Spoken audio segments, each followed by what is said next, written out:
Welcome back po sa Panahon TV mga kababayan. Ngayong tag-init season, dapat masiguro rin po natin ang kalusugan ng ating katawan. Kaya naman dito po sa Panahon TV, nais po namin na maging pamilyar kayo sa ilang mga sakit na madalas pong makuha sa ganitong panahon. Isa nga po dito ang prickly heat o yan po yung bungang araw. Madalas po itong maobserbahan, yan po ay sa noo, kasama rin po dito ang upper back, chest o kaya naman ay sa braso. At para po ito ay malunasan, linisan pong mabuti ang affected skin. Pwede rin po itong lagyan ng cornstarch o kaya naman ay baking soda powder. At syempre wag po natin kakalimutan na kumonsulta sa inyong doktor. Para naman maiwasan ang pagkakaroon ng prickly heat, maligo po araw-araw para mapanatiling presko at malinis ang inyong katawan. Limitahan rin po natin ang pagbababa dito po yan sa ilalim ng araw at panatilihin po tuyo ang inyong balat. At syempre po kayo po ay pipili ng iyong mga susuotin ay magsuot lamang ng light and loose clothes para po mas komportable sa inyong pakiramdam. Mamaya marami pa tayong malalaman tungkol po sa common illnesses this hot and dry season, kaya tutok lamang sa aming programa. Ngayon po alamin muna natin ang inaasahang lagi ng panahon sa mga bansang kasapi po natin sa ASEAN o Association of Southeast Asian Nations. Sa Singapore, asahan po doon ang 25 to 34 degrees Celsius, habang dito naman sa Thailand, meron po silang 24 to 28 degrees Celsius at magiging maulap at maulan ang panahon. Sa Cambodia, mataas po ang temperaturang inaasahan sa 26 to 37 degrees Celsius, habang dito naman sa Brunei Darussalam, maulanin po ang panahon at meron po 24 to 31 degrees Celsius.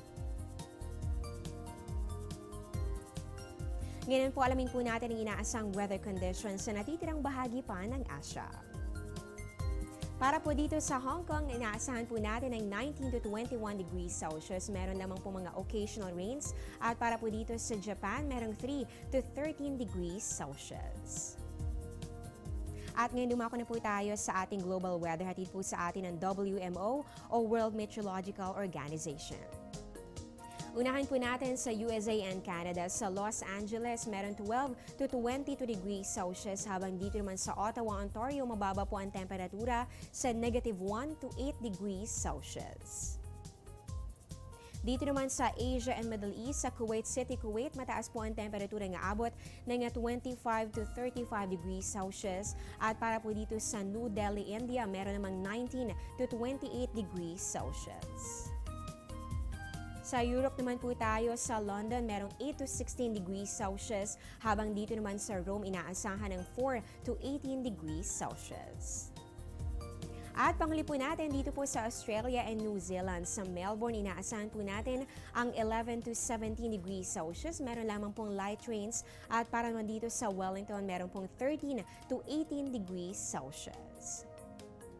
At kung kanina po ay nalaman po natin tungkol po dito sa bungang araw o prickly heat, isa rin sa mga sakit na madalas po makuha ngayong tag-init ay ang chickenpox o bulutong.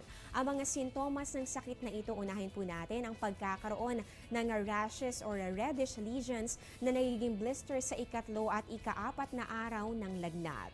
Maobserbahan din po natin ang paghina ng immune system at maaari ring makaramdam ng pagsakit ng muscles or joints, at isa rin sa mga sintomas ang pagkakaroon ng mataas na lagnat. Para naman malunasan ang bulutong, maligo po gamit ang maligamgam na tubig. Maglagay ng cold compress para mapababa ang inyong lagnat. Iwasan din po ang pagkamot sa mga sugat at uminom po ng maraming tubig at fruit juices. Para maiwasan naman po ito, iwasan ang matataong lugar. I-isolate rin po ang pasyente na may bulutong at syempre huwag kakalimutang kumonsulta sa inyong butihing doktor. So yan po ang mga paalala mula po yan sa DOH o Department of Health para maiwasan po natin ang pagkakaroon ng chickenpox. Mamaya po makakasama na po natin ng isang weather forecaster ng Pag-asa para po malaman po natin ang inaasahang lagay ng panahon ngayong araw. Magbabalik pa po ang Panahon TV.